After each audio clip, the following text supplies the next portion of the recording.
What's up, guys? This is Chris with Half Chrome. I am in Florida today. I don't have any of my props. This video, as you saw in the description and the title, is about filters and lenses for the Mavic 3 Pro and of course the Air 2S. I didn't bring those with me. What we brought to Florida was actually the Mini 3 and an EXO drone to compare it to. But we did the filming for this video back at home in the Chicago area, and so I'm going to talk about that stuff today. I just don't have anything to show you, so I'm going to have to flip up some B-roll. Now, I don't have really a great place to record this, so I'm just walking down a golf cart path, and we'll just see how this goes. So if you want to check out our footage that we get down here in Florida, make sure you subscribe and check out Jack's going to be producing some videos with the Mini 3. So what are we going to go over here? We're going to go over a couple different interesting sets offered by Freewell. So the first one is for the Air 2S, some very unique filters. These are, they call them FX Filters. These are gold streak and blue streak filters, the goal of which is to get horizontal lens flare in your video and I guess your photos, but I think more importantly video, to mimic the effects of an anamorphic lens and get the cinematic lens flares that you see all over the place in movies today. For the Mavic 3 Pro, we have an actual anamorphic lens. Freewell is packaging this with a wide angle lens that's actually wider than the DJI lens, and 4 ND filters that you can put on top of the wide angle lens. Okay, so we are going to be talking about how these lenses look, their image quality, how wide are they really, do we get cool lens flares with these different filters and lenses? I'll be right back to go through all that with you.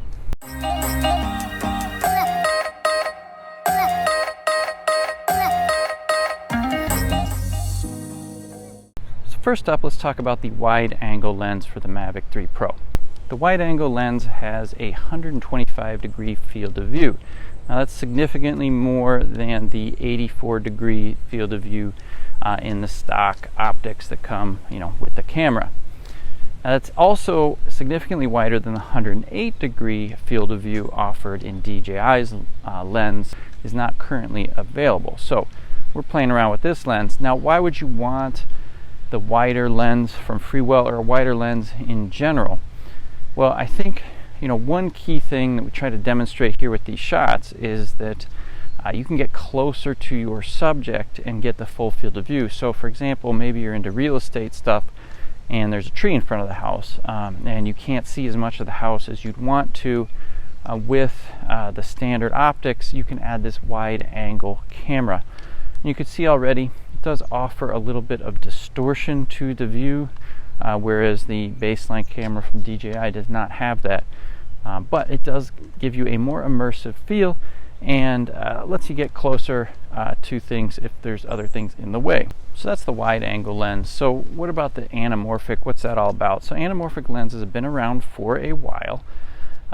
They were really originated to get a wide cinematic aspect ratio on standard film.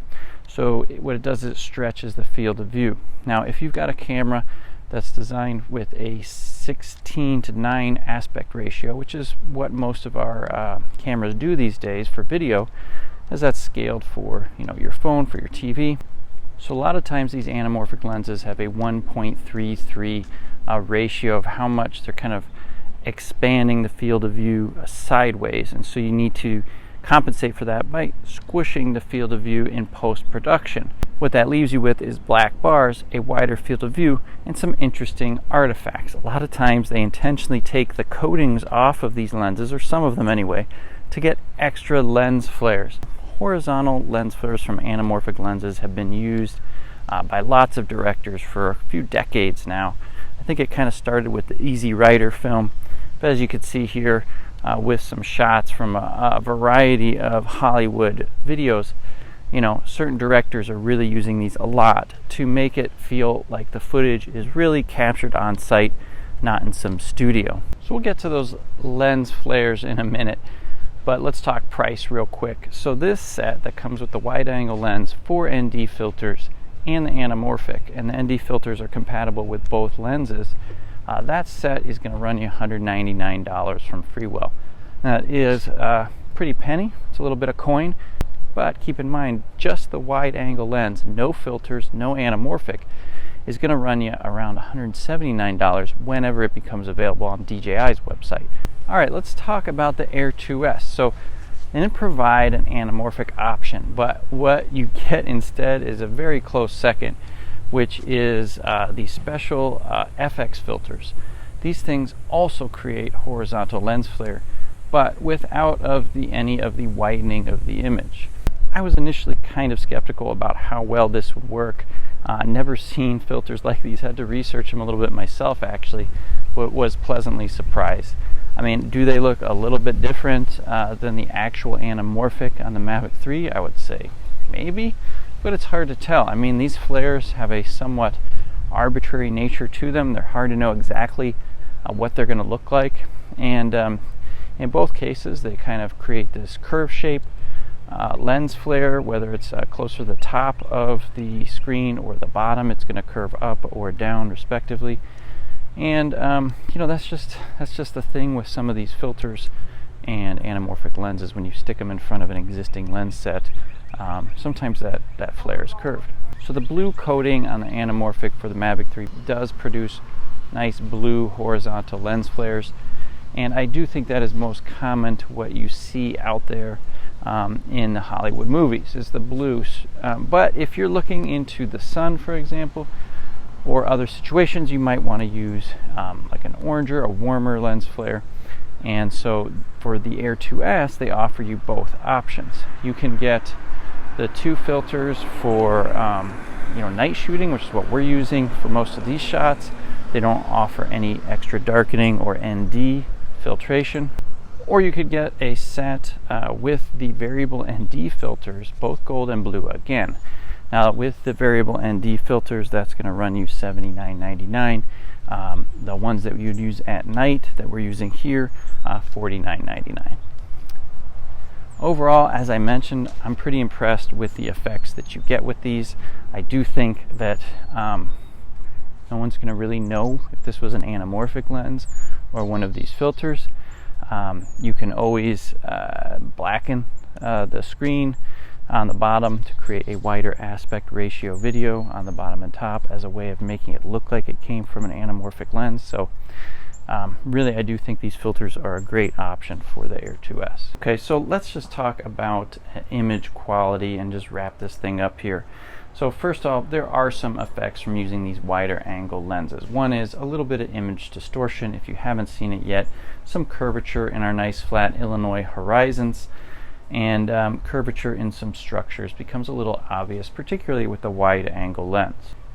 Now, when you remove coatings from lenses, you do have a little bit of reduction of contrast, right? These lens flares don't come for free, and so what you'll see in, for example, in this photograph, is you'll see some of the bushes where there's a bright backlighting, is there's kind of a whiter appearance to the bushes where that is, and that's just because the white light, even in daylight, is getting spread horizontally across the screen. So there is going to be some impact to image quality to be aware of. Both the anamorphic and the Air 2S filters create a curved flare. If it's right in the middle of the screen, it's going to be nice and straight. Up at the top, it's curving up like a smiley face. At the bottom, curving down. Now, that is present in some of the stuff you see from Hollywood, but I'd say more commonly they tend to be true horizontal. Regardless, I think it's cool. You do see some of it out of Hollywood that way as well. And to get that corrected and for it to be perfectly straight, I think you're going to need a much larger lens set probably. That's going to cause other issues, right? It's going to be too heavy for the gimbal. The biggest risk with adding any extra glass in front of your camera is just it's going to reduce the image quality. I didn't have any concerns here. This looked great.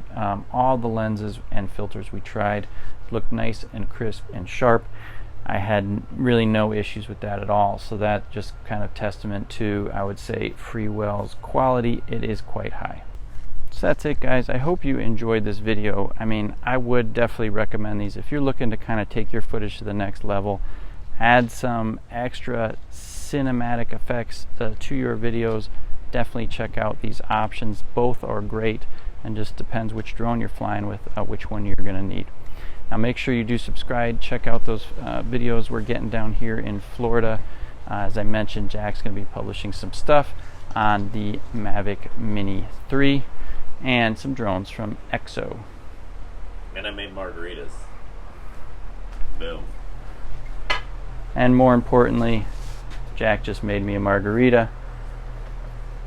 I also made myself a margarita and our wives margaritas.